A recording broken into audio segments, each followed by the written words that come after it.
ये बताइए पहले तो कि प्रीवियस क्लास की प्रैक्टिस कर ली आपने? कोई प्रॉब्लम इसके अंदर? तमाम टेस्ट स्टेप परफॉर्म हो गए थे, सब रिजल्ट डिस्प्ले हो रहे थे। चलिए जी, कंटिन्यू करते हैं फिर आज।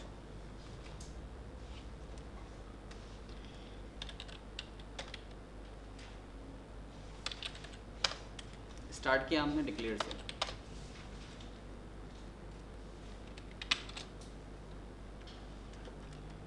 एक वेरिएबल लिया हमने ए, डेटा टाइप इसका रखा नंबर, कॉलन इक्वल टू 10। एक वेरिएबल लिया हमने बी, डेटा टाइप रखा है इसका नंबर और वैल्यू असाइन कर दी इसको 20। और एक वेरिएबल लिया हमने सी, डेटा टाइप इसका भी रखा नंबर, कॉलन इक्वल टू, इसको हमने कह दिया कि वैल्यू इसकी 50 है। इसके बाद एक और वेरिएबल लिया रिज़ल्ट, जिसमें हम इन तीनों के कम्बिनेशन से जो भी रिज़ल्ट गेट करेंगे वो स्टोर करवा लेंगे। डेटा टाइप इसका भी नंबर, कॉलन इक्वल टू 0, क्योंकि इसके अंदर वो वैल्यू स्टोर होगी जो कंप्यूट हम करेंगे।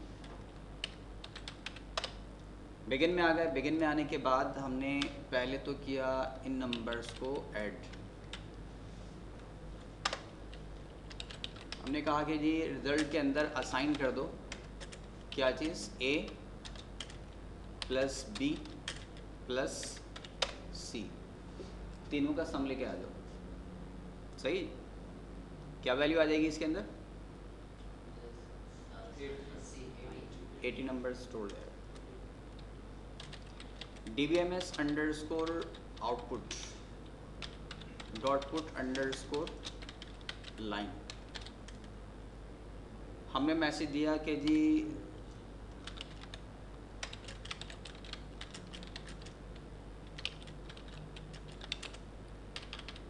रिजल्ट क्या है, कॉन्कैट, और वो रिजल्ट हमारे वेरिएबल रिजल्ट के अंदर स्टोर है। सही। दूसरा स्टेप लिया हमने सबट्रैक्ट के लिए, और हमने कहा कि आप क्या करो, रिजल्ट के अंदर वैल्यू स्टोर कर दें। कौन सी वैल्यू?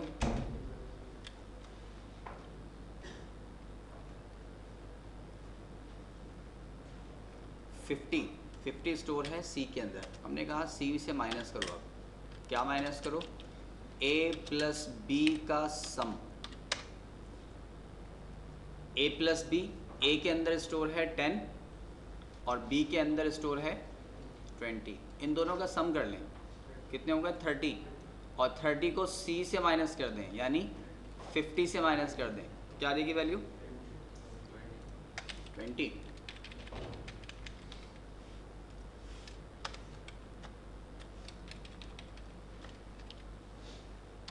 और ये रिजल्ट वापस डिस्प्ले कर दो। कहाँ स्टोर हो गया ये रिजल्ट वापस डिस्प्ले कर दो। इसके बाद वापस आए और आने के बाद हमने कहा कि अब क्या करना है, हमें मल्टीप्लाई की वैल्यू दिखानी है।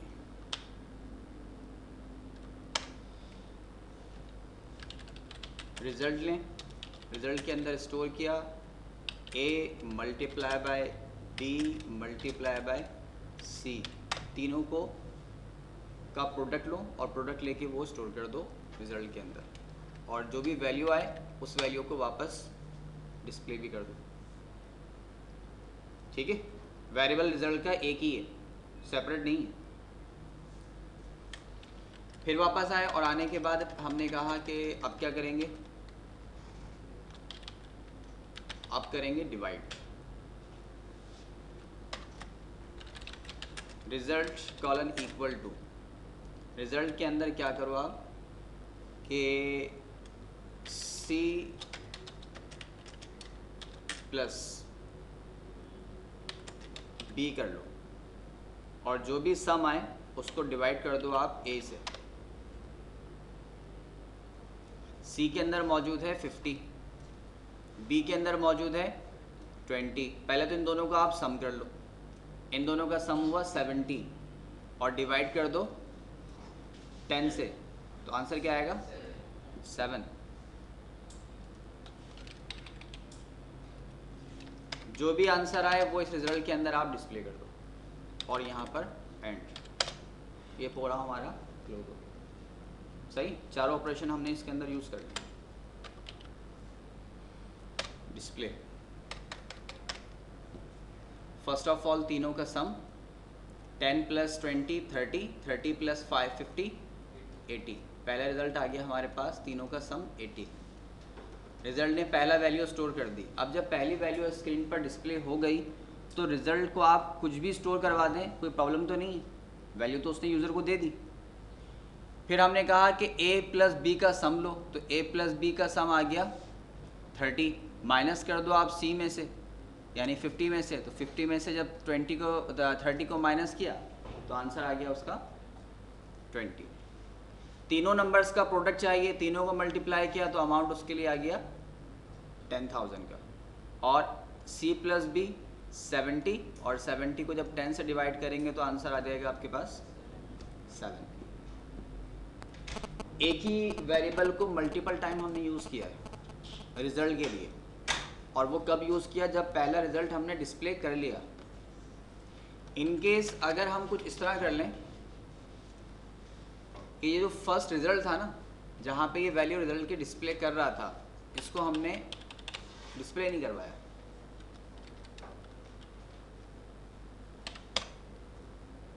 एक लाइन इसकी रह गई, क्योंकि रिजल्ट मल्टीपल टाइम यूज़ हो रहा है। पहले तो उसने उसका सम किया, सम करने के बाद वापस उसमें स्टोर क्या कर दिया, इन तीनों का डिफरेंस, फिर इसको प्रोडक्ट में ले लिया और फिर उसको डिवाइड कर दिया। एक ही वैल्यू के अंदर मल्टीपल वैल्यूज़ ओवरराइट होती चली जा रही हैं, और जब एक नई वैल्यू ओवरराइट हो रही है तो प्रीवियस वैल्यू लॉस्ट, अब उसकी कोई वैल्यू रही नहीं, उसे हमने किसी भी लेवल पर कहीं पर भी यूज़ नहीं किया। और अगर आप गेट करना चाहते हैं तो गेट करने के लिए उसको फिर आप वापस प्ले कर लें।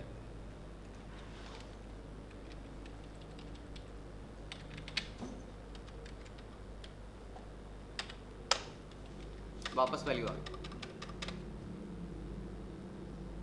अच्छा, ये तो हर स्टेप में वैल्यू शो कर रहा था। ये बताइए कि अगर मैं लाइन नंबर 19 18 के बाद रिजल्ट को दोबारा डिस्प्ले करता हूँ तो इनमें से कौन सी वैल्यू डिस्प्ले होगी? 7th वाली होगी, प्रीवियस वाली कोई भी नहीं हो सकती। 4 वैल्यू आपके पास रिजल्ट में स्टोर हो रही हैं। अगर आप 18 के बाद रिजल्ट को अगेन डिस्प्ले करते हैं तो रिजल्ट क्या आंसर आपको देगा? 7 वाला ही देगा, क्योंकि 7 सबसे लास्ट में था।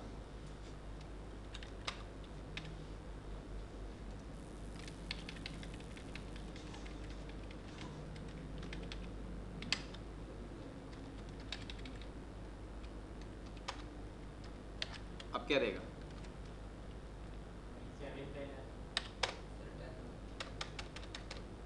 अब क्या रहेगा?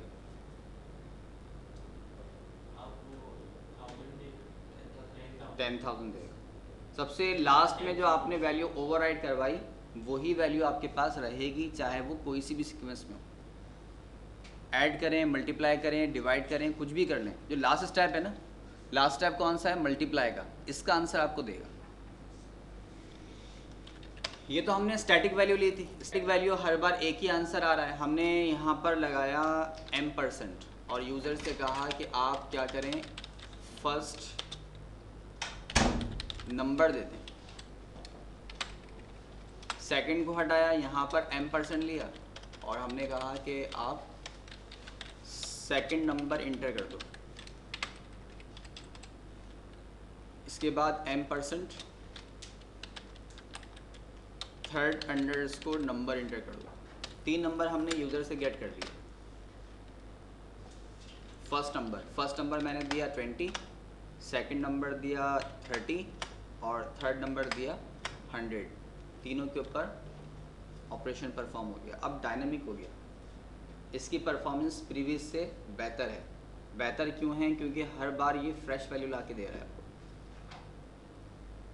ठीक है ना? अगेन रन किया, मैंने इसको कहा कि ये 1000 होगा, ये 2000 होगा और ये 5000 होगा। ठीक, अब उसको कन्वर्ट कर दिया हमने डायनामिक के अंदर, हर बार चेंज होता रहेगा। और कैसे किया, सिर्फ एक M% लगा के। M% का बिहेव हम थोड़ा सा लास्ट टाइम डिस्कस कर चुके थे M% ऑफ D के साथ, DBMS के अगेंस्ट हमने यूज़ किया था। सही, तो जो आपने इसके सब्स्टिट्यूट वेरिएबल दिए हैं यहाँ पर, पहले क्या किया, इसने जाकर बफर में फर्स्ट अंडरस्कोर नंबर की वैल्यू तलाश की। वैल्यू बफर से कोई नहीं मिली, आपने इसको डिफाइन नहीं किया, तो वो डायरेक्टली यूज़र के पास आ गया कि inter value for first number, inter value for second, third, fourth, जो भी आपके पास नंबर, उन नंबर्स को इसने डिस्प्ले कर दिया। सही,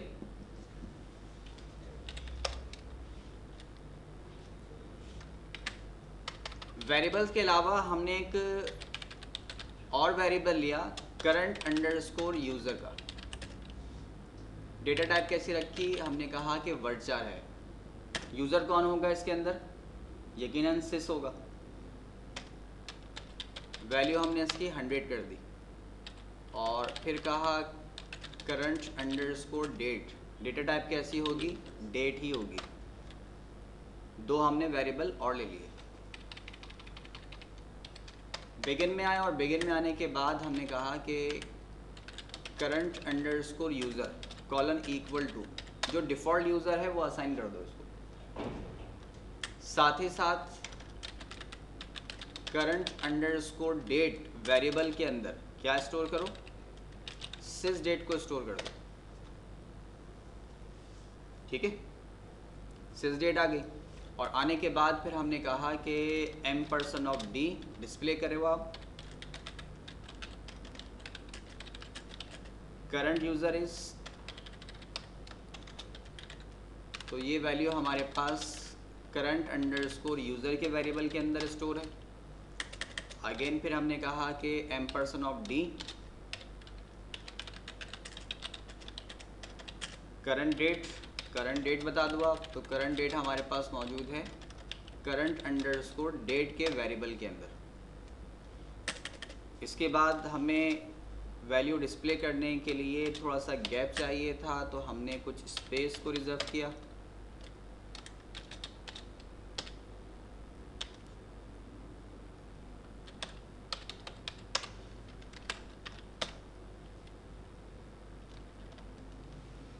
फर्स्ट नंबर, सेकंड नंबर और third number. Current user is Scott, sysdate current date is 4 अगस्त, और अंडरलाइन के बाद आपका रिजल्ट। M% ऑफ D क्योंकि बफर में हमने इसको ऑलरेडी डिफाइन किया हुआ है कि हमारे पास वेरिएबल D इक्वल है DBMS अंडरस्कोर आउटपुट के।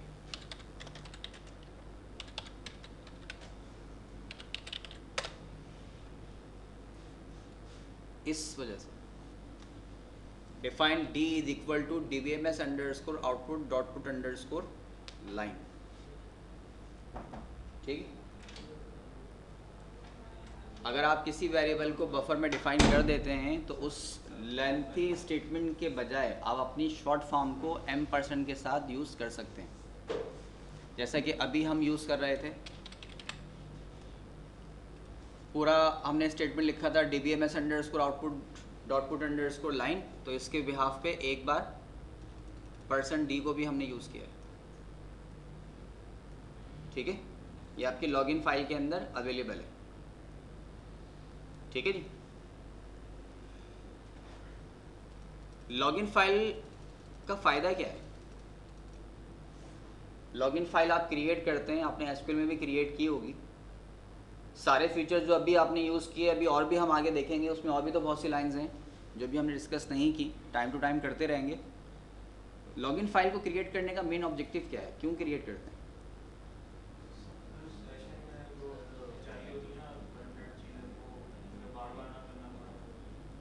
सेशन में जो परमानेंट वैलिडिटी हमें चाहिए, इस तरह कह लें, जो हमें पैरामीटर्स जो वैल्यू सेट करनी है वो हमें चाहिए, तो हम लॉगिन में कर देते हैं, तो उसको परमानेंटली सेव कर देता है। फिर सेशन के अंदर जब सेशन आप सेशन ऐड कर देते हैं तो वो चीज़ क्लियर हो जाती है। तो दोबारा फिर जब आप लॉगिन करते हैं तो फिर वो अगर आप उसको लॉगिन में से हटा दें तो फिर वो नहीं आएगी दोबारा। जिस वक्त आप सेशन में लॉगिन होते हैं तो लॉगिन होते ही ऑरिकल सर्वर login.sql फाइल को सर्च करता है। login.sql फाइल अगर अवेलेबल है और उसमें जो कुछ आपने डिफ़ाइन किया है वो आते ही बफर में डिफ़ाइन कर देता है। अगर आपके पास लॉगिन फाइल क्रिएट नहीं हुई हुई तो फिर आपको अपने इस एसक्यूएल मोड के ऊपर ये स्टेप लेना पड़ेगा। ठीक, define D is equal to, यहाँ पे आप पूरा इसको राइट करें और जब जब आप लॉगिन होंगे तब तब आपको वापस टाइप करना पड़ेगा। तो बार बार टाइपिंग से बचने के लिए हम क्या करते हैं, लॉगिन फाइल के अंदर सेव कर देते हैं ताकि जैसे हम लॉगिन हो वो डायरेक्टली बफर के अंदर एक्टिवेट हो जाए, हमें डेली इसको टाइप ना करना पड़े। सही। दूसरी बात यह है कि अगर आपने लॉगिन फाइल अब तक नहीं बनाई और आप क्रिएट करते हैं, आपने क्या किया, पूरी लॉगिन का डेटा यहाँ से उठाया इस फॉर्म के अंदर, ये लॉगिन फाइल मेरे पास आ गई, आपने पूरा लॉगिन फाइल का डेटा लिया, कंट्रोल सी कॉपी किया और लाके अपनी फाइल के ऊपर पेस्ट कर दिया। वो जो लॉगिन फाइल क्रिएट हुई ना, उसका इफेक्ट जब नेक्स्ट टाइम आप सेशन में इन होंगे उस पर अब अप्लाई होगा। ये जो आपके एसक्यूएल मोड पे रन हुआ ये इसलिए करंटली अप्लाई हो चुका, लेकिन ये सिर्फ इस वक्त के तक के लिए। आप एग्जिट होगे, दोबारा लॉगिन होंगे, लॉगिन फाइल एक्टिवेट होगी और वो हमेशा अप्लाई होती रहेगी जब तक आपके पास लॉगिन फाइल एग्जिस्ट है। तो आपको इन वैल्यूज़ को मल्टीपल टाइम रीसेट से बचने के लिए आप उसको लॉगिन फाइल के अंदर क्रिएट कर देते हैं। ठीक है जी, बात क्लियर हो रही है? अच्छा, ये जो हमने वैल्यू गेट की थी, यूज़र नेम लिया हमने और सिस डेट लिया, इसको गेट करने के और भी बहुत से मेथड हैं। और कौन से मेथड हैं? सॉरी क्या कह रहे हैं? बिगिन से पहले लिख देते हैं। जहाँ पे वेरिएबल हमने डिक्लेयर किया है ना, यहाँ पर हमने कहा कि डिफ़ॉल्ट क्या वैल्यू होगी, यूज़र। डेट पे हमने कहा डिफ़ॉल्ट क्या होगा, sys date.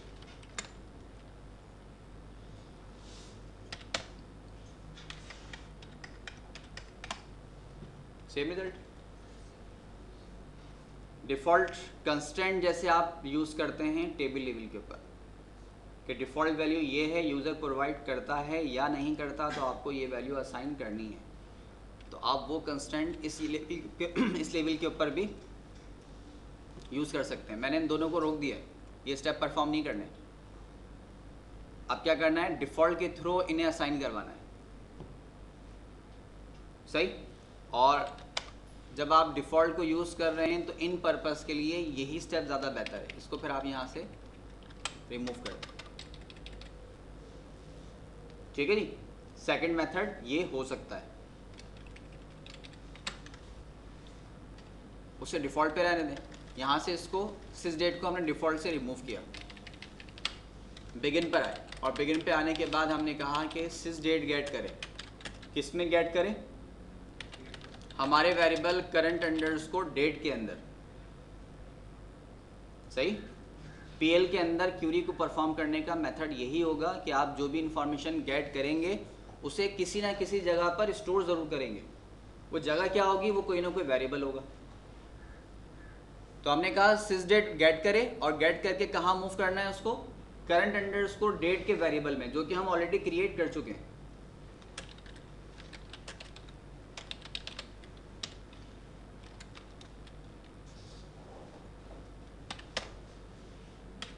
First number, second number, third number, again date get होगी।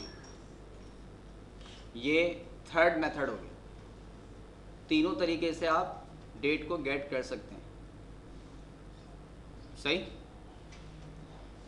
मेथड तो तीन आपके पास आ गए, लेकिन परफॉर्मेंस किसकी अच्छी होगी, जो वैल्यू आपने डिफ़ॉल्ट पे सेट की, जो जिस वक्त वेरिएबल को क्रिएट कर रहा है वहीं पर उसकी वैल्यू को असाइन भी कर दिया। यहाँ पर भी ऐसा हुआ, लेकिन यहाँ होने के लिए पहले क्यूरी एग्जीक्यूट होगी और क्यूरी डेटा से डेटा को गेट करके आपको लाके देगी, जिसमें टाइम कंज्यूम हो सकता है। तो रिजल्ट तो आपको तीनों से मिल गया, क्योंकि आप सिंगल पीसी पे वर्किंग कर रहे हैं, तो यहाँ पर परफॉर्मेंस का कोई ख़ास इशू नहीं है। इशू कब आएगा? जब आप ऑनलाइन वर्किंग कर रहे होंगे, सर्वर पे वर्किंग कर रहे होंगे, स्पीड का, परफॉर्मेंस का इशू आएगा ही उस वक्त। आप बिल पे करने गए बैंक के ऊपर, वहाँ पे कोई रश ही नहीं था, तो कोई इशू ही नहीं आया, आप गए, आपने पे किया, ख़त्म बात। लेकिन एक वक्त आप जाते हैं तो आपसे पहले 10 पर्सन पहले से मौजूद हैं, तो यहाँ प्रॉब्लम क्रिएट होती है, अब आपको टाइम लगेगा। ठीक है ना? तो सिंगल पीसी पे तो रश का कोई कॉन्सेप्ट ही नहीं है, वो तो आप हैं ही सिंगल। लेकिन जब आप जाते हैं सर्वर पे, तो सर्वर पे आपसे पहले लैब के पर्सन्स मौजूद हैं, जिनकी रिक्वेस्ट आपसे पहले हो सकती है, तो वहाँ इशू आएगा परफॉर्मेंस का। तो वहाँ कोशिश ये करें कि अब कौन सा ऐसा मेथड है जिससे आप बच सकें। तो रिज़ल्ट तो हमारा इससे भी गेट हो गया, लेकिन क्योंकि परफॉर्मेंस डाउन करेगा, इसलिए आप प्रेफर करेंगे इस लेवल के ऊपर डिफ़ॉल्ट की वैल्यू। यहाँ भी वेरिएबल क्रिएट हुआ, और वेरिएबल क्रिएट होने के बाद इससे पहले स्टेप के अंदर हमने कहा कि आगे बिगिन में आके वैल्यू असाइन कर दो इसको, यूज़र की और सिस डेट की। ये एक अलग स्टेप था, जहाँ पर जाकर उसने बफर में वैल्यू क्रिएट की, फिर जाकर वैल्यू को पुट किया, सेकंड स्टेप। यहाँ पे क्या हो रहा है कि जब क्रिएट किया उसी वक्त वैल्यू भी असाइन कर दी। तो इन तीनों रिजल्ट से अच्छी परफॉर्मेंस जो होगी वो इस सेकंड लेवल की होगी, डिफ़ॉल्ट वैल्यू की होगी। तो बात वही जो हमने प्रीवियस क्लास में डिस्कस कर रहे थे कि ये रिज़ल्ट तो हमें मिल ही जाएगा, मल्टीपल मेथड से मिल जाएगा। आपके पास भी रिज़ल्ट है, मेरे पास भी, और हम सबके पास है, और डिफरेंट मेथड से। जिस तरह 3 मेथड हमने अभी देख लिए। अच्छा कोड कौन सा होगा? जिसकी परफॉर्मेंस अच्छी होगी, जो बहुत जल्दी आपको एक्सेस करके दिला के देगा। सही बात क्लियर हो रही? प्लस ये कि कोड हमने डायनामिक क्रिएट कर लिया, अब रन टाइम के ऊपर यूजर से वैल्यू को गेट कर रहे हैं।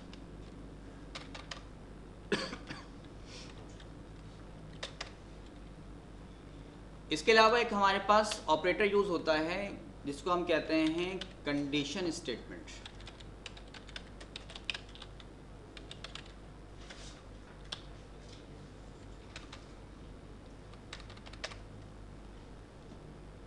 मार्कशीट आपने बनाई, मार्कशीट के अंदर आपके पास टोटल मार्क्स हैं, परसेंटेज है और ग्रेड है। नंबर यूज़र ने गेट किए हैं, स्टूडेंट ने गेट कर लिए, ऑब्टेन्ड मार्क्स का आपने सम लिया, टोटल मार्क्स आ गए। सम से आपने परसेंटेज कैलकुलेट की, परसेंटेज मिल गया। लेकिन ग्रेड डिपेंड कर रहा है टोटल परसेंटेज के ऊपर, और परसेंटेज डिफरेंट क्राइटेरिया के अंदर हो सकती है। अगर more than greater than 80 percentage है तो ग्रेड कौन सा होगा हमारे पास? ए होगा, A1 होगा। Greater than 70 but less than 80 A होगा। Greater than 60 but less than 70 B होगा, और क्राइटेरिया इस तरह रिड्यूस होता चला जाएगा। सही? इसे हम चेक करेंगे कंडीशन की बेस के ऊपर। कंडीशन का क्राइटेरिया क्या बनता है, किस तरह इसको वेरीफाई करेंगे।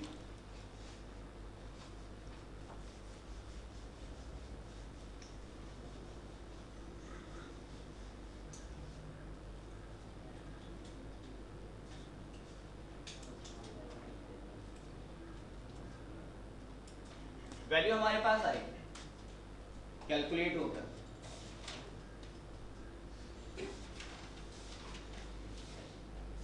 टोटल मार्क्स हमें मिल गए। टोटल मार्क्स जैसे मिले हमने क्या किया, वैल्यूज को चेक किया। अगर टोटल मार्क्स की बजाय इसको आप कहना चाहिए percentage, if percentage greater than 80, अगर आंसर यस में मिलता है कि हाँ जी ग्रेटर देन 80 है, तो फिर क्या करो, ग्रेड असाइन कर दो उसको A1 ग्रेड। ऐसा नहीं है, नो की कंडीशन है, तो फिर एक और चेक के ऊपर आ जाओ, फिर दोबारा आके चेक करो क्या greater than percentage greater than 70 है। अगर ऐसा है, आंसर आपको यस में मिलता है, तो आ जाइए और असाइन कर दें ग्रेड को ए। इसी तरह मल्टीपल सिनेरियो हमारे पास आगे फॉरवर्ड होते चले जाएंगे और हम कोई ना कोई एक ग्रेड असाइन कर देंगे। ठीक है, किस स्टेप से? इफ की कंडीशन से, कंडीशनल स्टेटमेंट से। आप कंडीशन को देखते हुए कोई ना कोई वैल्यू असाइन करेंगे और उस कंडीशन को चेक करने के लिए हमारे पास इफ का स्टेटमेंट है, if then statement. If then statement के अंदर होता क्या है, आपने वैल्यू दी, मैंने यहां पे लिखा इफ, और इफ के बाद एक बताई कंडीशन। इफ के बाद कंडीशन, कंडीशन दो हो सकती हैं, या तो परसेंटेज ग्रेटर देन 80 होगी या नहीं होगी, दो पॉसिबिलिटी है और तो कुछ नहीं है। अगर है, आंसर ट्रू में मिल रहा है तो ग्रेड क्या होगा? A1 होगा। नहीं है तो फिर आके चेक करें और कौन सा क्राइटेरिया है। तो कंडीशन से आपको दो आंसर मिलेंगे, या तो यस मिलेगा या फिर नो मिलेगा। कंडीशन या तो ट्रू होगी या फिर फॉल्स होगी, दो ही पॉसिबिलिटी है, थर्ड तो कोई ऑप्शन हो नहीं सकता। अगर ऐसा है तो फिर हमने कहा देन क्या करें? अगर आंसर यस है तो फिर ये वाला स्टेटमेंट परफॉर्म करें। इसे हम कहेंगे ये हमारे पास है ट्रू स्टेटमेंट। कब परफॉर्म होगा? जब भी कंडीशन ट्रू रिटर्न करेगी, जब भी कंडीशन ठीक होगी। सही। देन क्या करें? देन हमने कहा कि ट्रू स्टेटमेंट परफॉर्म करें। ट्रू स्टेटमेंट के अंदर शायद आप %d लगा के डिस्प्ले करवा दें सारी वैल्यूज, शायद टेबल में इंसर्ट इनटू स्टूडेंट टेबल में इंसर्ट करवा दें, मे बी शायद आप किसी रिकॉर्ड को डिलीट करना चाहते हैं ऑन कंडीशन बेसिस के ऊपर। डिफरेंट सिनेरियोज हैं, लेकिन कब होगा? जब ये कंडीशन आपको ट्रू रिटर्न करेगी तो ट्रू स्टेटमेंट परफॉर्म होगा। कब तक होता रहेगा? जब तक आप एल्स प्रोवाइड नहीं करते। अगर ट्रू हो तो ये काम करें, अगर नहीं है तो फिर फॉल्स स्टेटमेंट। अगर ये स्टेटमेंट आपको फॉल्स रिटर्न करता है तो फॉल्स की सूरत में क्या करें? फॉल्स स्टेटमेंट परफॉर्म करें। और एंड इफ अगर सही है, ट्रू है, तो ये काम करें, नहीं है तो फिर जाके दूसरा क्राइटेरिया चेक करें। और ये मल्टीपल कंडीशंस अप्लाई हो सकती हैं। कब तक? जिस लेवल तक आप चेक करना चाहते हैं। अवामी ग्रेड पे लाके रोकना चाहते हैं तो वहीं पे छोड़ दें, और हद तक पहुंचाना चाहते हैं तो फिर आखिरी एफ रह जाता है। सही। तो जितने भी आप स्टेटमेंट देंगे, ये हमारे पास सिंपल स्टेटमेंट है इसका कि अगर कंडीशन ट्रू होती है तो एल्स से पहले तमाम तर ट्रू स्टेटमेंट आप प्रोवाइड करेंगे। ट्रू स्टेटमेंट के अंदर मल्टीपल कंडीशन हो सकती हैं। एल्स अगर ऐसा नहीं है तो इसके अगेंस्ट फिर ये वाला स्टेप लें। ठीक है। आप में से किसी एक स्टूडेंट को भेजा मैंने ब्रा वाली क्लास में, मैंने कहा जी जाइए यहाँ से एक डस्टर लेकर आ जाओ। आप सामने क्लास में गए, सर डस्टर नहीं है, वापस आ गए। एक तरीका तो ये था। मैंने आपसे फिर दूसरी कंडीशन कही कि अगर यहाँ नहीं मिले ना तो आगे बढ़ जाइएगा, अगर वहाँ नहीं मिले तो फिर लाइब्रेरी में चेक कर लीजिएगा। मल्टीपल कंडीशंस आपको दे दी। अब पहली कंडीशन क्या है? आप गए बराबर रूम के अंदर, आपने चेक किया, वहाँ पे फाउंड हुआ, अगर मिल गया कंडीशन ट्रू तो फिर वहीं से वापस। अगर आपका रिक्वायरमेंट टास्क पूरा हो गया तो फिर ट्रू स्टेटमेंट, वापस आप अपने ओरिजिन पे आ जाए। अगर नहीं है तो फिर सेकंड कंडीशन को चेक करें, क्या सेकंड रूम के अंदर अवेलेबल है? वहाँ भी नहीं है। थर्ड पे चेक करें क्या वहाँ अवेलेबल है? वहाँ भी नहीं है तो फिर आके आपका रिप्लाई यही होगा कि इन तीनों जगह पे नहीं मिला। और जब मिल जाएगा आप अपनी कंडीशन को, टास्क को लेके वापस अपने ओरिजिन पर। ठीक है जी। कंडीशंस पर बेस करता है। कंडीशन क्या है? जब भी फाउंड होगा ये काम करना होगा। तो कंडीशन चेक करने के लिए, वैल्यूज को चेक करने के लिए हमारे पास एक ही कंडीशनल स्टेटमेंट है, इफ देन एल्स का। ठीक है, जिससे हम सारे टास्क परफॉर्म कर सकेंगे। कैसे करेंगे देखें इसको जरा। अभी पहले एक सिंपल से मार्कशीट बनाते हैं विदाउट ग्रेड के। फिर उसमें ग्रेड को भी ऐड करेंगे, ग्रेड की सिनेरियो उसके अंदर किस तरह से यूज हो सकेगा।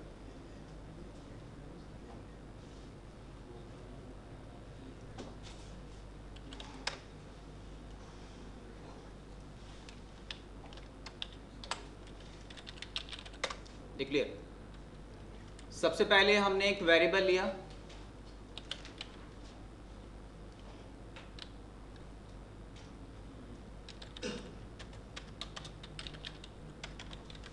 इंग्लिश मार्क्स के लिए। डेटा टाइप कैसा होगा इसका, नंबर कॉलन इक्वल टू, ये वैल्यू हम यूजर से गेट करेंगे।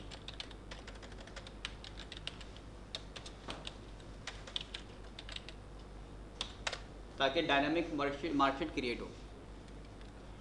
इसके बाद हमने कहा कि math underscore marks, data type कैसी होगी, इसकी भी number colon equal to M% of math marks. Physics mark, data type कैसी होगी, number colon equal to M% of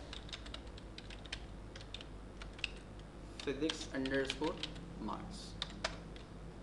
और Urdu underscore mark, data type number colon equal to M% of Urdu underscore marks. और क्या रह गया, इस्लामिक रह गया।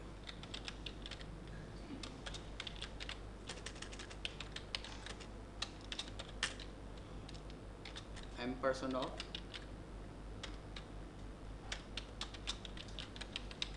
ये हमारे पास 5 सब्जेक्ट्स की वैल्यू क्रिएट होगी। ठीक है जी, कुछ अच्छी और कुछ बुरी यादें यहाँ याद आएंगी आप, और जितनी भी ख्वाहिशात हैं ना वो यहाँ पूरी कर लीजिएगा।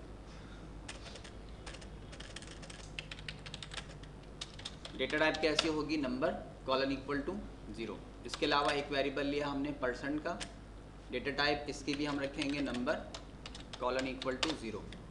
सही। इसके बाद आ गए हम बिगिन में। बिगिन में आने के बाद हमने क्या किया कि एक वेरिएबल लिया टोटल कॉलन इक्वल टू, इसके अंदर क्या किया हमने, English underscore marks plus math underscore marks plus, ये तो आपके पास सब्स्टिट्यूट वेरिएबल है, इसको तो आप कुछ भी रखेंगे, इससे कोई फ़र्क नहीं पड़ता। आगे कैलकुलेशन में बफर में जो वैल्यू स्टोर हो रही है वो असल में ये वेरिएबल्स हैं। तो यहाँ सम करते वक्त इन वेरिएबल्स की एक्यूरेसी होना ज़रूरी है। जो वेरिएबल आपने ऊपर डिफाइन किए यही यहाँ पर भी होने चाहिए, इनसे कोई फ़र्क नहीं पड़ता। इसको आप कुछ भी दें, ABC भी अगर कर देंगे तो कोई मसला नहीं है, लेकिन ABC करने से यूज़र को पता नहीं चलता कि वैल्यू ऑफ कौन सी इंटर किसके लिए करनी है। इसके अलावा physics underscore mark plus Urdu underscore mark plus Islamiyat underscore mark, ये हमारे 5 सब्जेक्ट्स का टोटल हो गया। जिस तरह के प्रीवियस ABC के अंदर हम कर रहे थे, 5 सब्जेक्ट को हमने यहाँ पे टोटल कर लिया। अब बनाएंगे परसेंटेज। परसेंटेज हमने कैलकुलेट की, परसेंटेज में हमने कहा कि total multiply by 100 divide by 500, ये हमारे पास परसेंटेज कैलकुलेट हो गई।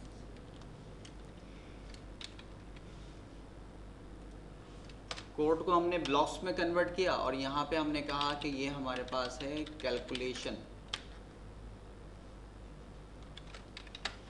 और अब हम वैल्यूज़ को डिस्प्ले करेंगे। ये हमारे पास ब्लॉक डिस्प्ले का क्रिएट हो गया। डिस्प्ले में आने के बाद हमने कहा कि M% ऑफ D और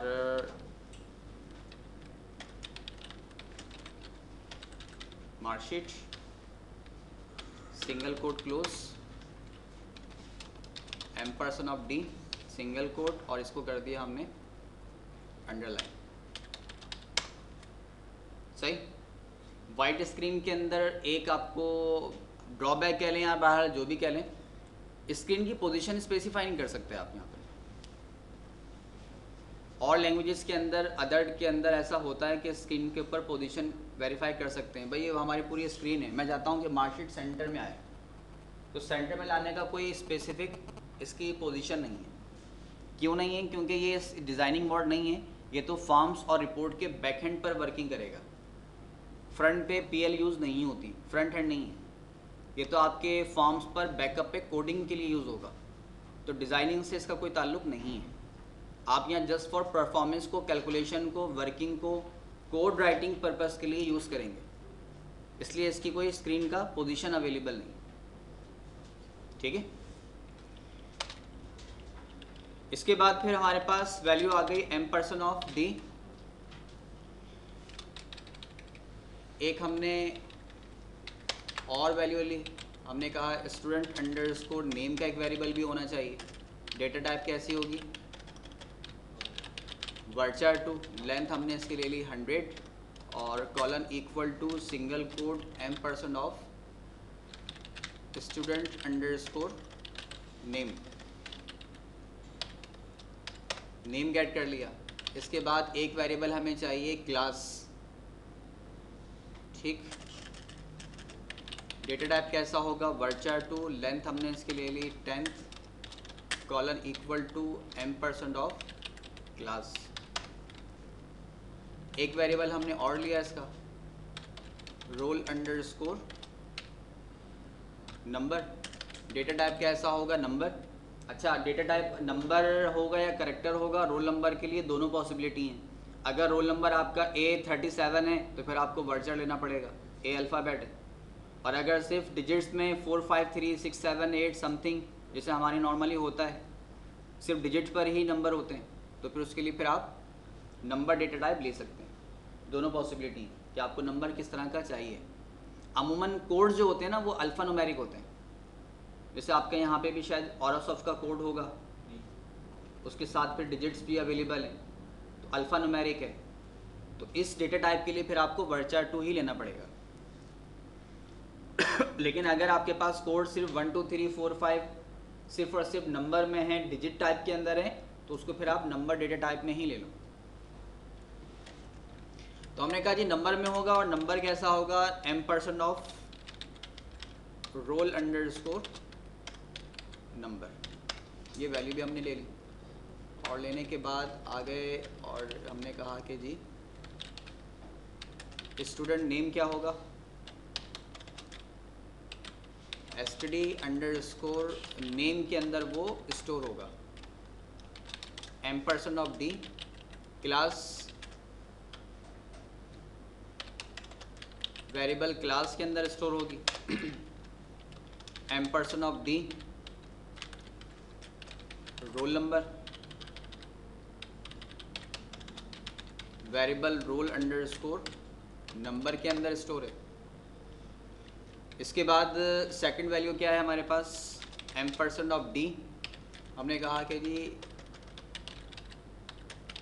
इंग्लिश के मार्क्स हैं,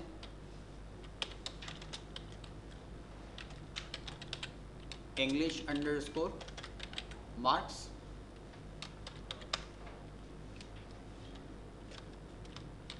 एम्परसेंट ऑफ डी, इंग्लिश के बाद मैथ अंडरस्कोर मार्क्स। तो मैथ के मार्क्स हमारे पास मौजूद हैं।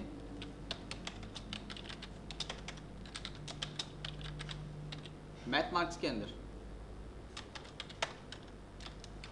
Ampersand of D. इसके अलावा हमारे पास हैं फिजिक्स मार्क्स,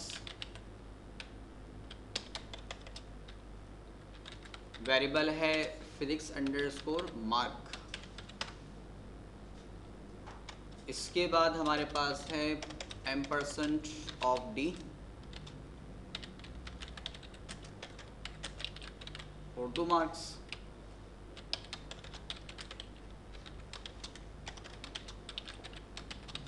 उर्दू के मार्क्स के अंदर मौजूद है।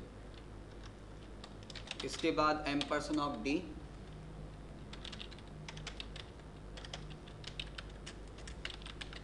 इस्लामियत के मार्क्स हैं। और वेरिएबल कौन सा है हमारे पास, इस्लाम अंडरस्कोर मार्क, ये वेरिएबल आ गया हमारे पास जी। किसको, टोटल नंबर बेसिकली इसकी अपनी कोई वैल्यू नहीं होगी, ये तो जो यूज़र इनपुट करेगा ना उनका सम हमें लेना होगा, इसकी अपनी कोई वैल्यू नहीं होगी, स्टैटिक नहीं दे सकते। अगर ज़ीरो नहीं भी देंगे तो कोई प्रॉब्लम नहीं आता, लेकिन प्रोग्रामिंग एक अच्छी प्रोग्रामिंग प्रैक्टिस ये है कि आप उसको इनिशियलाइज भी कर दें। अगर मैं यहाँ से ज़ीरो हटा भी दूंगा तो कोई प्रॉब्लम नहीं है, ऑरिकल में ऐसा कोई मसला नहीं है। नहीं, इसमें नहीं आता, ऐसा नहीं है। समटाइम ऐसा होता है क्योंकि हमारे पास ज़ाहिर सी बात है कुछ लैंग्वेजेस के कॉन्सेप्ट जो होते हैं, समटाइम प्रॉब्लम क्रिएट हो जाता है अदर लैंग्वेजेस के अंदर, लेकिन समटाइम नहीं होता। सी में प्रॉब्लम शायद हो जाता है, लेकिन अगर आप बेसिक साइट पे जाएं, फॉक्स प्रो साइट पे जाएं तो वहाँ ऐसा कुछ नहीं है। तो ऑरिकल में भी ऐसा कुछ नहीं है, आप डायरेक्टली नंबर को डेटा टाइप इनिशियलाइज करके ड्रॉप कर दें, ज़ीरो डिफाइन करने की ज़रूरत नहीं है। कर देंगे तो एक अच्छी प्रैक्टिस है, ये प्रोग्रामिंग के लिए एक अच्छी सिनेरियो यूज होता है कि जी आप इसकी वैल्यू भी इनिशियलाइज कर दें। इसके बाद आ गया m%d, और m%d के बाद सिंगल कोड, और हमने इसको किया अंडरलाइन ताकि एक छोटा सा हमें गैप मिल जाए। इसके बाद m%d, इसके बाद हमने कहा कि टोटल मार्क्स कितने हैं उसके, वो मौजूद हैं हमारे वेरिएबल टोटल के अंदर। और इसके बाद हमने कहा कि m%d परसेंटेज, और परसेंटेज हमारे पास वेरिएबल में मौजूद है PER वेरिएबल के अंदर, और यहाँ हमारे प्रोग्राम का कोड ख़त्म। सही, मुख्तसर एक प्रोग्राम बन गया।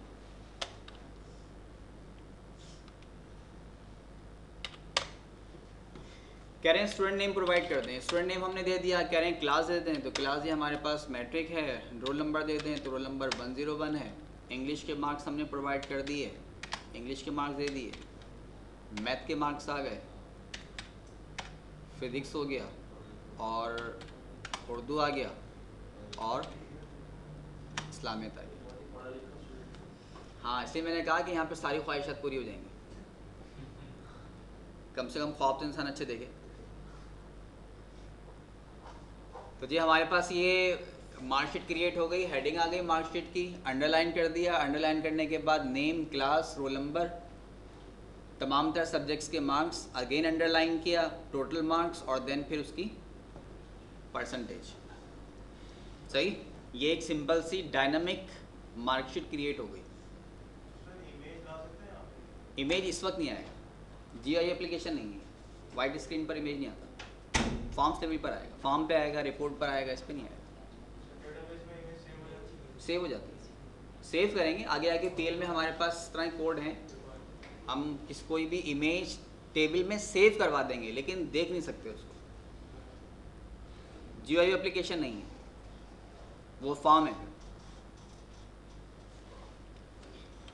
वापस आए, आने के साथ जी हमने किया कि जहाँ पे परसेंटेज डिस्प्ले हो रहा था वहाँ पे अगेन कॉन्केट किया, सिंगल कोट लगाया, और इसको परसेंटेज दे दिया। इससे क्या होगा, नेम आ गया, क्लास आ गई, रोल नंबर आ गया, नंबर आ गए,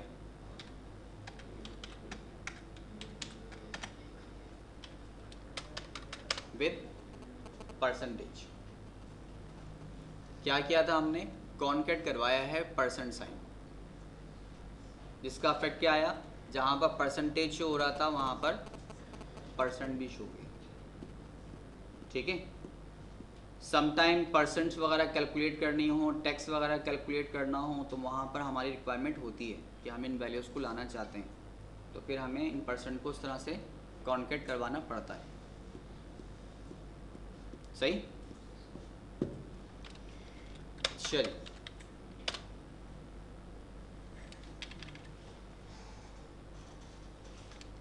ये तो हो गया हमारे पास सिंपल से एक मार्कशीट। थोड़ा टॉपिक चेंज करते हैं, इसमें फिर हम आगे परसेंट को ऐड करेंगे, कंडीशन को ऐड करते हैं। पहले कंडीशन का कोड और देखिए।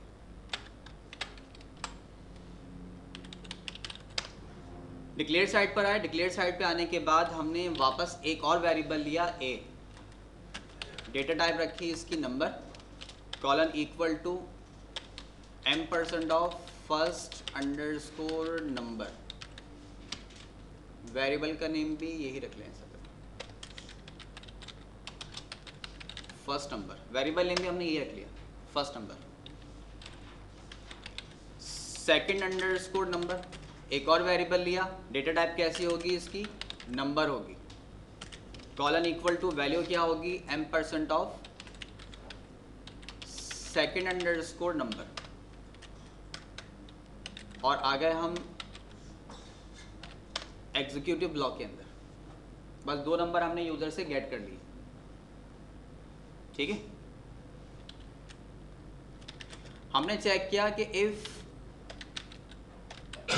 First underscore number greater than second underscore number, then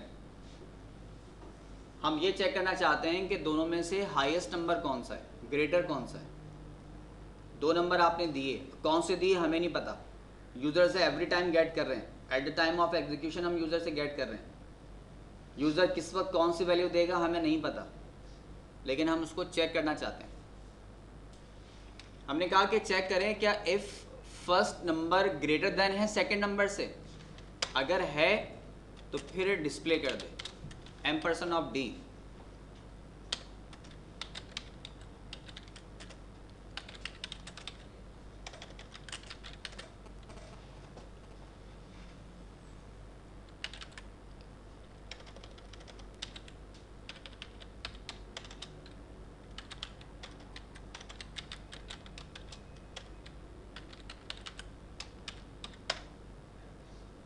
highest number हमारे पास कौन सा होगा, फर्स्ट नंबर। कब, जब फर्स्ट ग्रेटर देन होगा सेकंड से, इस सूरत के अंदर। अगर ऐसा है तो फिर ये स्टेटमेंट प्रिंट करे। इसका मतलब ये है कि ये जो हमने स्टेटमेंट दिया ये एज अ ट्रू स्टेटमेंट के तौर पर दिया है, अगर कंडीशन ट्रू होगी तो ये परफॉर्म होगा। अगर ऐसा नहीं है तो फिर क्या करें, एल्स m% ऑफ d, हमने कहा कि जी हाईएस्ट नंबर इज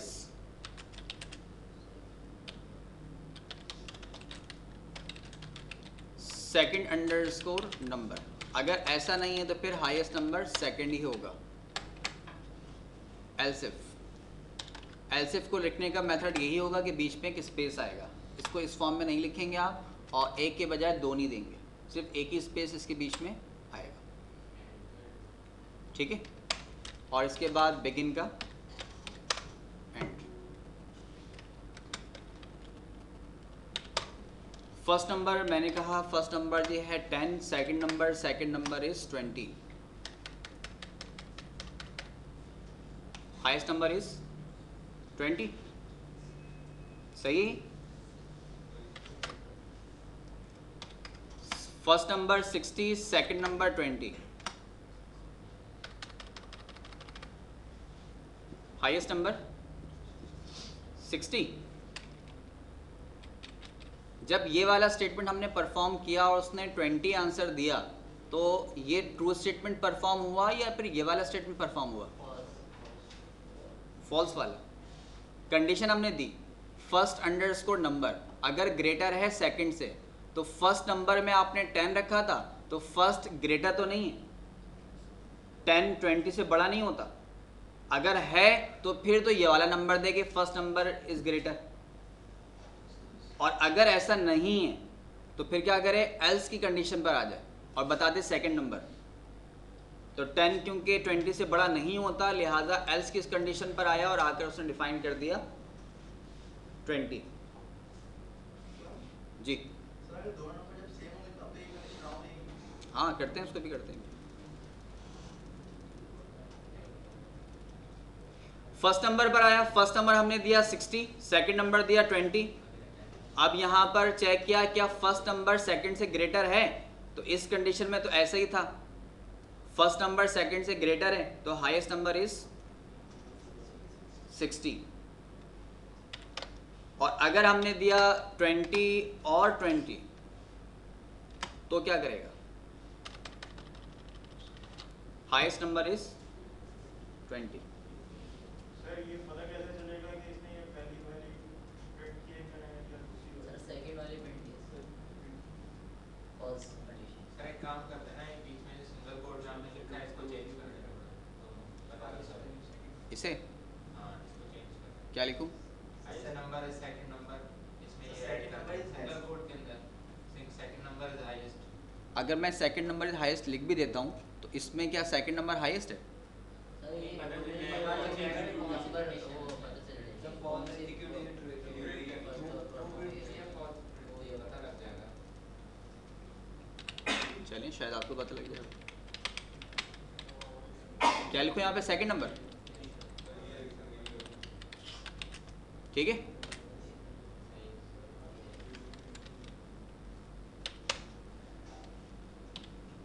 क्या दिया था हमने? 20 और 20।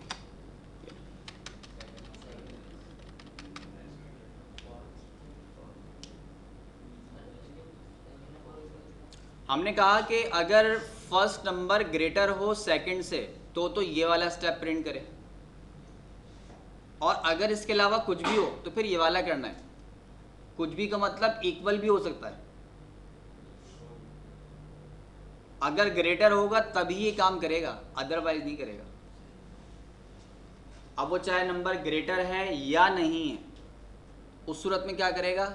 बस हमेशा इसी को प्रिंट करेगा, चाहे कोई सी भी कंडीशन हो। ग्रेटर तो नहीं है ना, बट ग्रेटर नहीं है तो बस सेकंड स्टेप और कुछ भी नहीं है।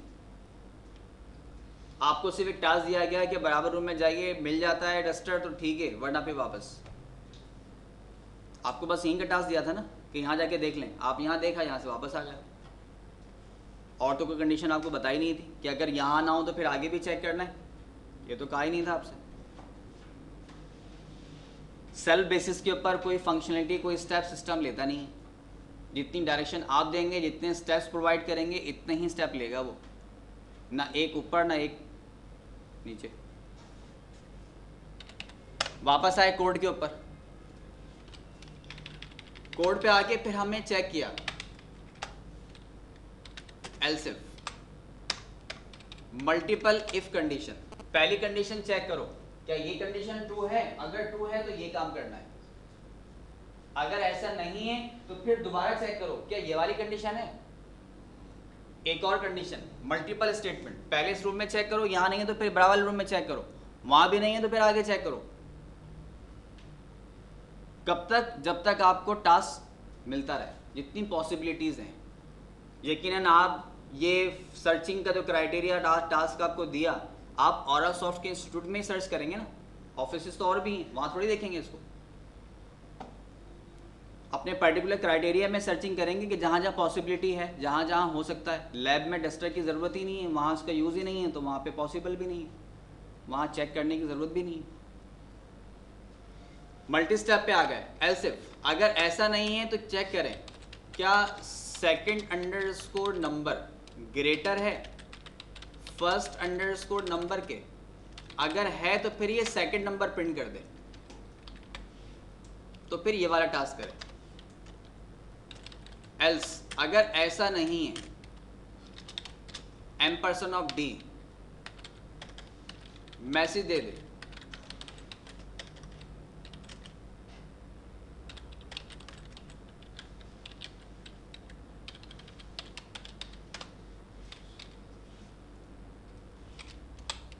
both numbers are equals।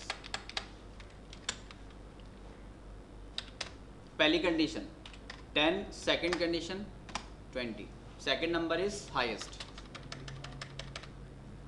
सही।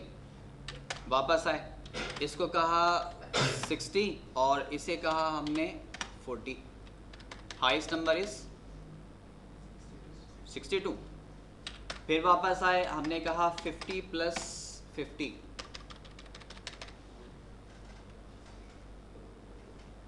तीन ही पॉसिबिलिटी है या और कुछ भी है? या तो फर्स्ट सेकंड से ग्रेटर होगा या सेकंड फर्स्ट से ग्रेटर होगा या दोनों इक्वल होंगे, और तो कोई पॉसिबल नहीं है। यह है जो जहन में कॉन्सेप्ट होना बताया करें, जरूरी नहीं है सही हो, कोई ऐसा मसला नहीं है। सर अगर कोई इंटर मार दे वैल्यू ना दे फिर क्या करें? अगर इंटर मार देगा तो क्या होगा? कह रहा है कि आपने यहाँ पर नल वैल्यू असाइन कर दी है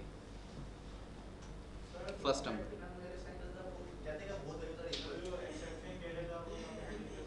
नहीं, एक्सेप्शन फिल वक्त अभी नहीं करेंगे, करेंगे उसको आगे आगे देखिए।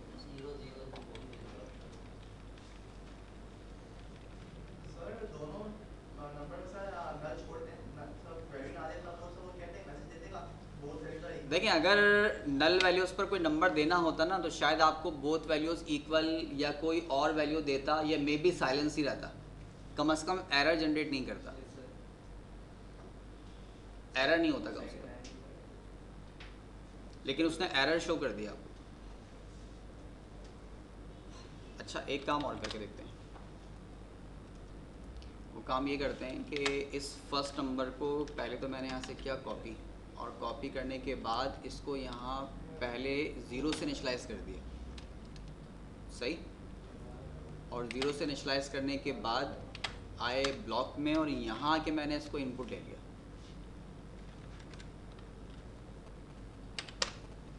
सेकंड नंबर मांग रहा है पहले 50, फर्स्ट नंबर बताएं 40।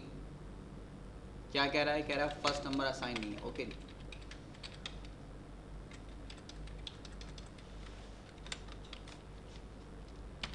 अगेन 50 और 40, आंसर सही,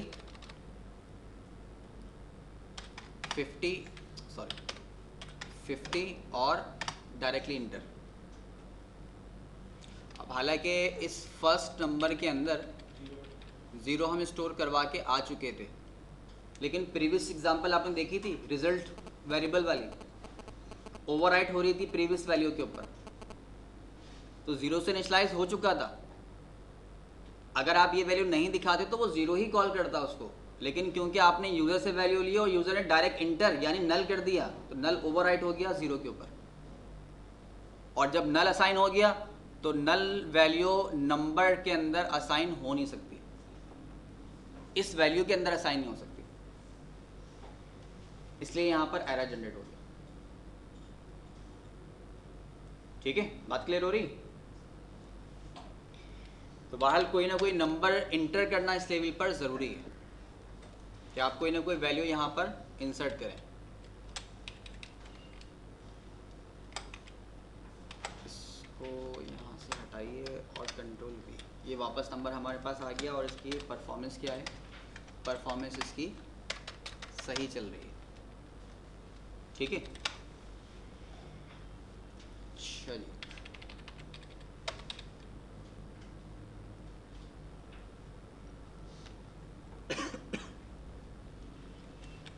हमने क्या किया, एक नंबर और ऐड किया, third underscore number. Data type कैसा रखा है इसका? Number, colon equal to m% of third underscore number. एक और नंबर यूजर से गेट कर लिया, सही।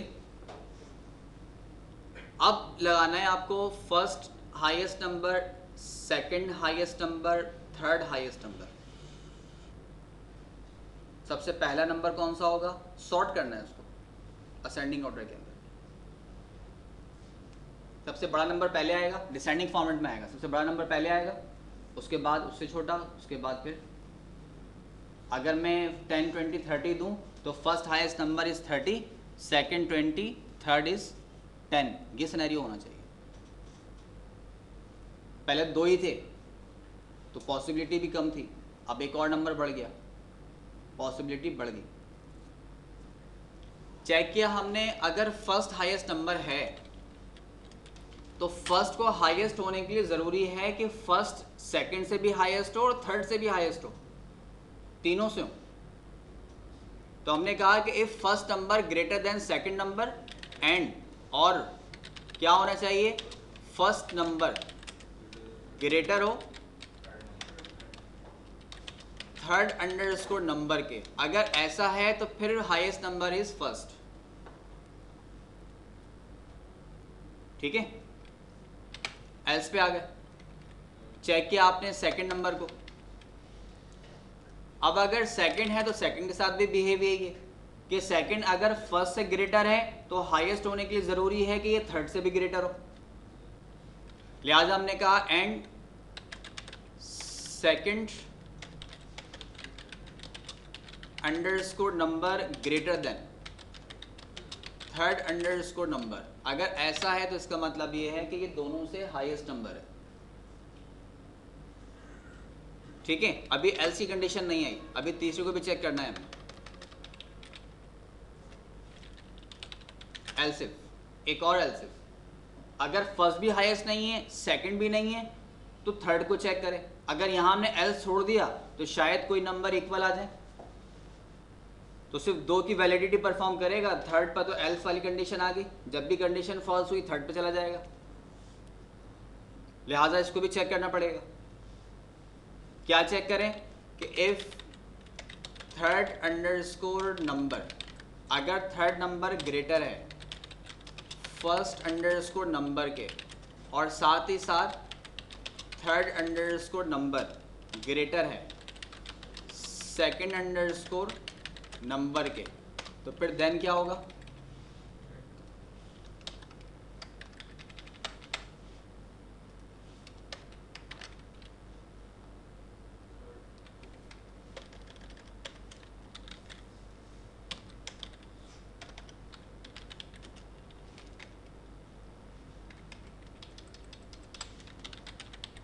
थर्ड नंबर को डिस्प्ले करें।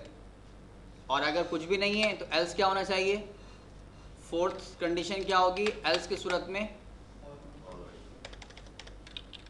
ऑल कर दो।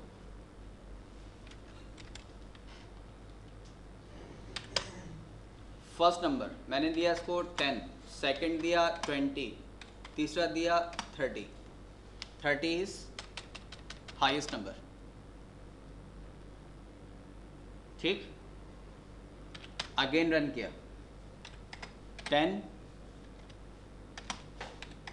30 और 20, हाईएस्ट नंबर इज 30। यहाँ पे हाईएस्ट नंबर थर्ड पोजीशन पे था और यहाँ पर अब सेकंड पोजीशन पर आ गया, पोजीशन चेंज कर दी थर्ड टाइम। 30, 10 और 20, हाईएस्ट नंबर इज 30। तीनों सूरतों में हाईएस्ट नंबर 30 ही है, लेकिन पोजीशन डिफरेंट है। इसमें कौन सा नंबर था? इसमें 30 नंबर हाईएस्ट था। इसमें कौन सा है? सेकंड है। इसमें कौन सा है? फर्स्ट है। क्राइटेरिया डिफरेंट है। अच्छा, अगर ऐसा हो जाए ऑल नंबर आर इक्वल्स, ठीक है, बात क्लियर हो रही? Multiple else if, multiple conditional statement.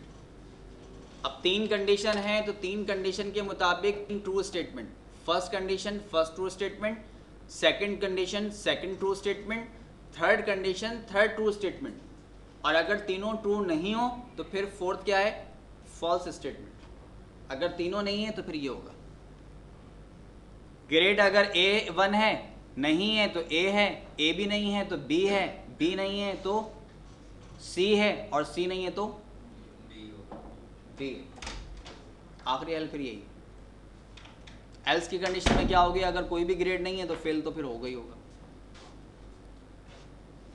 ठीक है, जहां तक कंडीशन आपको देनी है वहां तक ट्रू स्टेटमेंट भी प्रोवाइड करें, और अगर ट्रू स्टेटमेंट नहीं अप्लाई हो रहा तो फिर एल्स की सूरत के अंदर फॉल्स स्टेटमेंट तो होना ही होना है। सही है नहीं? बात क्लियर हो रही? तो ये हमारे पास मल्टीपल इफ के स्टेटमेंट्स हो गए। सही। अब ये बताइए कि वो जो मार्कशीट का प्रोग्राम हम बीच में छोड़कर आ गए उस पर आप ग्रेड कैलकुलेट कर सकते हैं? ड्रॉप कर दूं उसको? उसमें सिर्फ ये होगा कि जो परसेंटेज आपने कैलकुलेट की है, परसेंटेज तो शो हो रही थी ना, percentage greater than 80 then grade is this. अगर ऐसा नहीं है तो फिर चेक करें कि percentage greater than 70, grade is this. अगर ऐसा नहीं है तो चेक करें ग्रेटर देन 60, तो ग्रेड इज दिस। हो सकता है?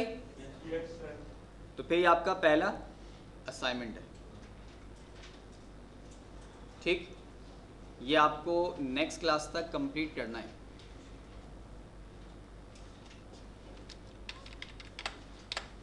जैसे जैसे हम टॉपिक कवर करते जाएंगे आपको हैंड टू हैंड असाइनमेंट देता रहूँगा। ठीक है। दूसरी बात, अभी तो फिर क्लास आपकी स्टार्ट हुई है। स्टार्ट से लेकर एसक्यूएल से लेकर पीएल फॉर्म रिपोर्ट एंड तक जिन स्टूडेंट्स के असाइनमेंट्स होंगे, सर्टिफिकेट्स पर असाइनमेंट प्रोजेक्ट्स की इंफॉर्मेशन उन्हीं की आएगी जो प्रोजेक्ट बना के देंगे, जो असाइनमेंट रिटर्न करेंगे। क्योंकि जो असाइनमेंट आप कलेक्ट कर रहे हैं वो आपकी आईडी के साथ रिकॉर्ड हो रहा है। ठीक है।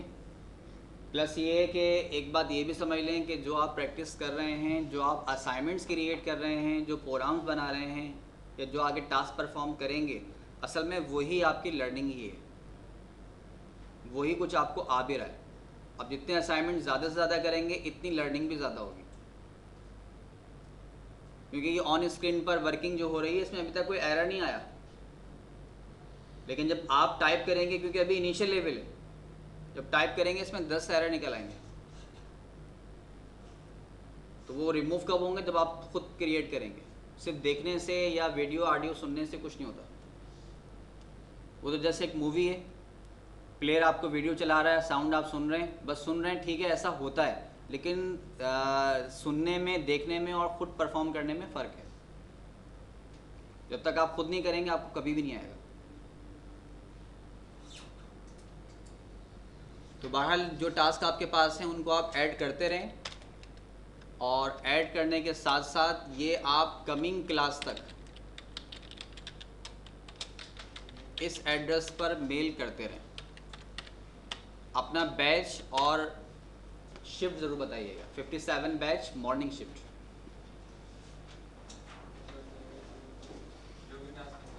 जी हाँ, जो असाइनमेंट्स आपको देते रहेंगे हैंड टू हैंड वो आपको इस पे मेल करने हैं। जी सर नान ने तो कोई हमें ईमेल एड्रेस नहीं दिया, उन्होंने तो बोला था कि आप सर्वर रन सर उसके बाद जमा कराया आप लोगों ने? तो करा दिए। करा दिए। बताया तो नहीं था कि आपके इसमें बनेगा सर्टिफिकेट उसका। वो तो आपका इनिशियल स्टेज था, आप सर्टिफिकेट तो आगे चलेगा, और वो अभी तो ये असाइनमेंट हैं। आगे जाकर जब फॉर्म करेंगे तो फिर आपको प्रोजेक्ट्स मिलेंगे। सर सर्टिफिकेट दो होते हैं ना, एक सर क्या यूनिवर्सिटी से आएगा, एक और सवाल देंगे। यूनिवर्सिटी से जो ना आपको ऑनलाइन पेपर देंगे वो उसका मिलेगा। सर वो लड़की का नहीं मिलेगा, मैंने कोर्स किया, उसका क्यों मिलेगा? तो और सवाल वो तो आप ऑनलाइन जो पेपर देंगे ना उसके होंगे। उसकी शीट होती है बाकायदा रिपोर्ट की, और फिर जो सर्टिफिकेट होता है वो तो सेपरेटली होगा ही। ठीक है, लिख लीजिए अपना एड्रेस।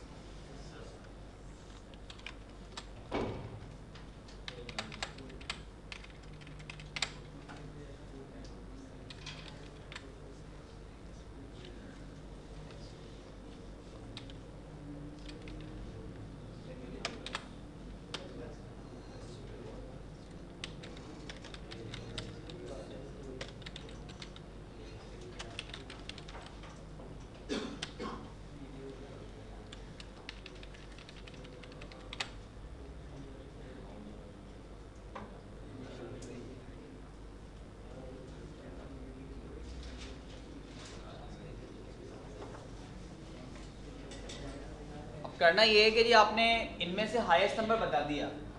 अब 3 नंबर आपने इंटर किए, 30, 10 और 20। ये आपको सॉर्ट करके देगा। First highest number 30, second highest number 20 और थर्ड हाईएस्ट नंबर 10 इस फॉर्म के अंदर। जब भी आप कोई 3 नंबर दें तो उन नंबर को डिसेंडिंग ऑर्डर के अंदर सॉर्ट करके दे दें। हाईएस्ट नंबर चेक करेंगे, सबसे बड़ा पहले ही आएगा, तो डिसेंडिंग फॉर्मेट होगा। तो यहाँ मैंने 3 नंबर दिए, 30 पहला नंबर, 10 सेकंड और थर्ड नंबर कौन सा दिया 20। इसका आंसर क्या होगा? First highest number is 30, second highest number is 20 और थर्ड हाईएस्ट नंबर इज 10। दे दूं असाइनमेंट? यस सर, जिनकी कंडीशन पर जाएंगे। एक स्टेप कर दूं फिर कर लीजिएगा।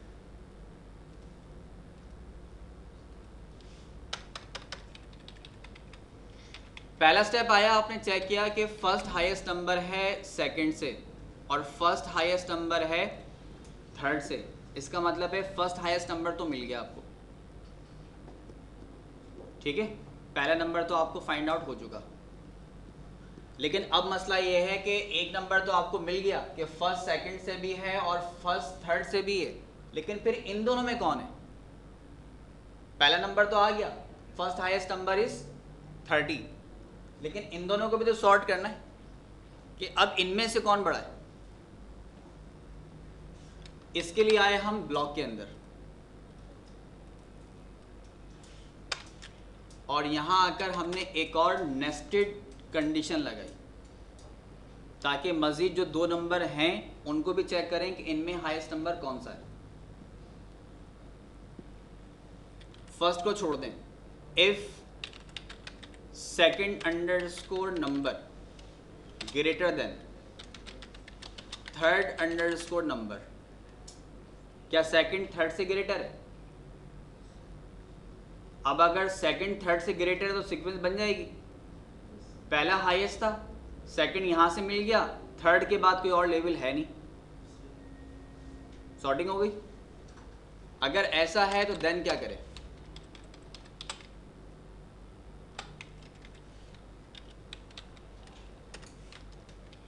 फर्स्ट हाईएस्ट नंबर तो फर्स्ट ही है और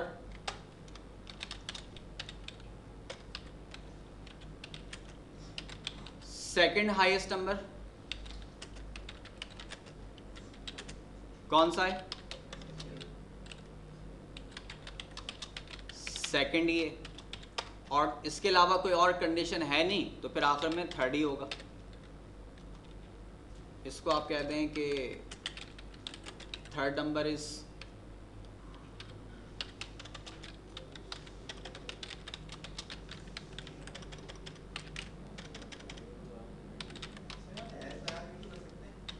क्या चीज?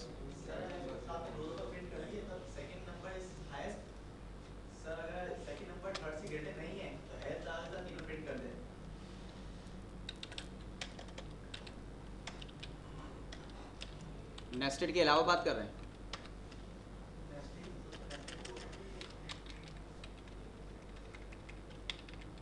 जब दो नंबर की कंडीशन है तो दो के अंदर पॉसिबिलिटी क्या है कि फर्स्ट तो हो गई हाईएस्ट, तीनों उठा लें। फर्स्ट तो हाईएस्ट है ही, इसको तो छोड़ दें। अब सेकंड कौन सा है हाईएस्ट?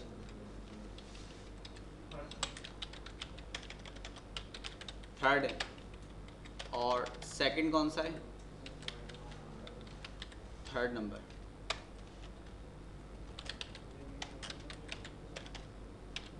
एंड इफ ये हमारा एक फर्स्ट ब्लॉक यहां पर कंप्लीट।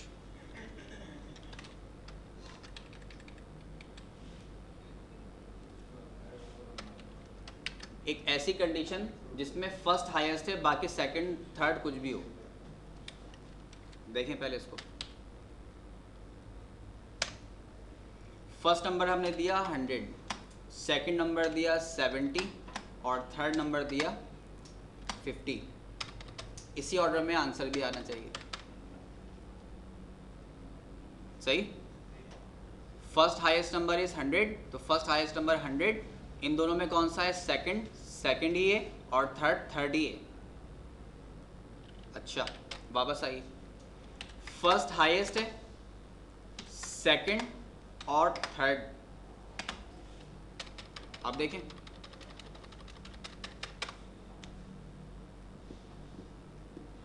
सही। फर्स्ट हाईएस्ट नंबर तो फर्स्ट ही है, सेकंड नंबर ये हाईएस्ट नहीं था। इन दोनों में कौन सा हाईएस्ट है? 70, तो second highest number is 70।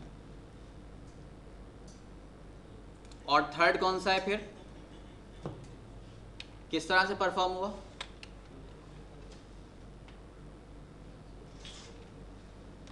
Code पे आए, चेक किया हमने, क्या फर्स्ट नंबर सेकंड से ग्रेटर है?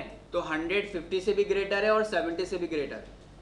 सेकंड फर्स्ट थर्ड से भी ग्रेटर है, तो फर्स्ट तो हर सूरत में ग्रेटर है ही। पहला नंबर तो मिल गया आपको हाईएस्ट। अब आके चेक करें कि जो 2 नंबर बाद के थे उनमें से हाईएस्ट कौन सा है? क्या सेकंड थर्ड से ग्रेटर है? ये कंडीशन है, क्या सेकंड थर्ड से ग्रेटर है? अगर ऐसा है कि सेकंड नंबर थर्ड से ग्रेटर है तो फर्स्ट को तो हाईएस्ट बता दो, क्योंकि फर्स्ट तो हर हालत में होगा, तो फर्स्ट तो हाईएस्ट ही है। बाकी फिर क्या होगा? सेकंड हाईएस्ट नंबर कौन सा होगा? सेकंड होगा, और फिर थर्ड पे थर्ड ही आएगा।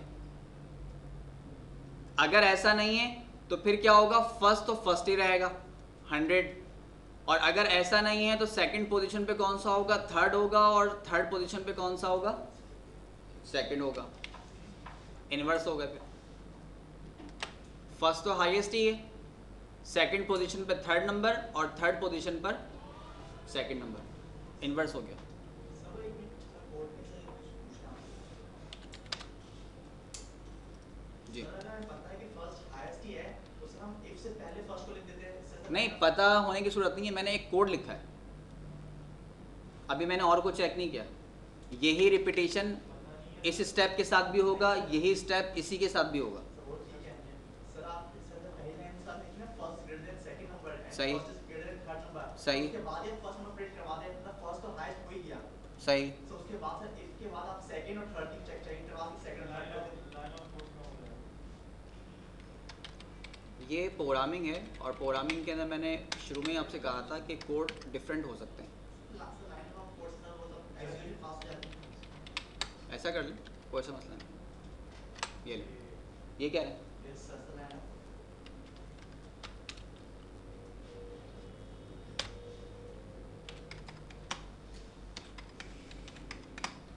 सही। और अगर आप रन करते हैं इसको 70 और फिर 50, सही। कोड डिफरेंट हो सकते हैं और डिफरेंट लॉजिक के हो सकते हैं, लॉजिक सबके डिफरेंट हो सकती है, इसमें कोई वो नहीं। इस कोड में यहां तक कोई प्रॉब्लम? सबके लिए। अगर आप प्रोग्रामिंग डेटाबेस साइट पर, प्रोग्रामिंग साइट पर बिल्कुल फर्स्ट टाइम आए हैं तो ज़रूरी नहीं है कि आपका आंसर हमेशा सही हो। अगर सही होता, आपको आता, तो यहाँ आप नहीं बैठे होते। बेसिकली मेन ऑब्जेक्टिव सीखना है। सीखने में कभी आप रिप्लाई सही देंगे, कभी गलत देंगे, कोई इशू नहीं। लेकिन जब आपने रिप्लाई दिया तो आपको कॉन्सेप्ट्स क्लियर हो जाएंगे, और शायद आपके पूछने या आपके जवाब देने से औरों को भी कुछ ऑप्शन मिल जाए। जैसे कि और एक ऑप्शन उन्होंने दिया, रिप्लाई चेंज किया, आपको एक नया आइडिया मिला होगा कि ऐसा भी हो सकता है, यकीनन आपके पास भी होंगे। तो बहरहाल जो कॉन्सेप्ट आपके पास हैं, कोई चेंजिंग करनी है, कोई नया आइडिया आपके पास है, तो यकीनन शेयर करिए, आपको भी फ़ायदा होगा और आपके साथ औरों को भी होगा। सही गलत का कंडीशन नहीं है, गलत दें कोई मसला नहीं है। एरर निकलेगा जब भी तो सही करेंगे ना उसको, उससे पहले कैसे सही करेंगे? ये एक कंडीशन मैंने यूज़ की है सिर्फ एक ब्लॉक के लिए। एक ब्लॉक का मतलब इन दोनों के अंदर पहला नंबर ही हाईएस्ट होगा। यही ब्लॉक रिपीट होगा सेकंड के साथ, और यही रिपीट होगा थर्ड के साथ। ठीक है, हो जाएगा ये। एक कोड की एग्जांपल बना के दे दी मैंने आपको, कब के फर्स्ट दोनों सूरतों में हाईएस्ट है, फर्स्ट सेकंड से भी हाईएस्ट है, फर्स्ट थर्ड से भी हाईएस्ट है। तो फिर थर्ड और सेकंड को चेक कर, थर्ड को और सेकंड को चेक कर लें। दूसरी पॉसिबिलिटी क्या होगी? क्या सेकंड फर्स्ट से ग्रेटर है और सेकंड क्या थर्ड से भी ग्रेटर है? इसका मतलब है सेकंड नंबर हाईएस्ट है। अब कौन सा चेक होगा? अब 1 और 3 चेक होगा, फर्स्ट नंबर थर्ड से और थर्ड फर्स्ट से। और फिर तीसरा क्या होगा कि आप थर्ड को चेक करेंगे कि थर्ड फर्स्ट से भी ग्रेटर है और थर्ड सेकंड से भी ग्रेटर है। तो अगर थर्ड हाईएस्ट मिल जाएगा तो फिर वन फर्स्ट और सेकंड और फर्स्ट को आप चेक करेंगे। तो यही नेस्टेड ब्लॉक, ये पूरा जो आपने यहाँ लाइन पे क्रिएट किया है, ये ब्लॉक पूरा यहाँ पे भी यूज होगा और ये ब्लॉक पूरा यहाँ पे भी यूज होगा। बढ़ती जाएंगी, पॉसिबिलिटी बढ़ती जाएगी। अगर ये 3 नंबर है, अगर आप 4 कर देंगे तो और कंडीशन बढ़ जाएगी, 5 करेंगे तो और एक्सटेंड हो जाएगी। 2 में तो कुछ भी नहीं थी, हमने स्टार्ट में देखा था, 3 पॉसिबिलिटी थी। ठीक है जी, कर सकते हैं इसको। इक्वल्स के लिए फिर आपने लास्ट एल्स दिया है ना इसका। अगर इनमें से कोई कंडीशन नहीं है तो फिर एल्स क्या होगा, नंबर इक्वल्स होंगे। ठीक, एक पॉसिबिलिटी और भी हो सकती है, शायद फर्स्ट हाईएस्ट हो, बाकी 2 और 3 इक्वल हो,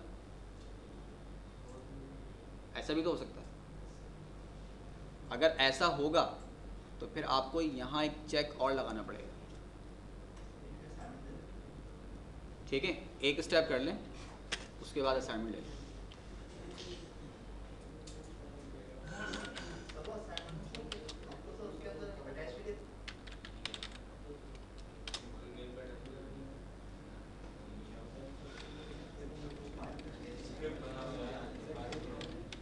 else if third greater than second underscore number, then अगर थर्ड ग्रेटर देन है सेकंड से तो ये स्टेप हो, और अगर ऐसा नहीं है तो एल्स M% ऑफ D।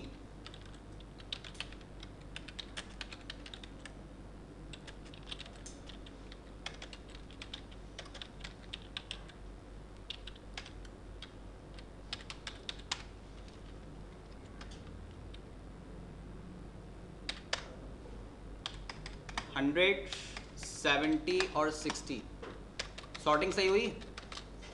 अच्छा, इन केस 100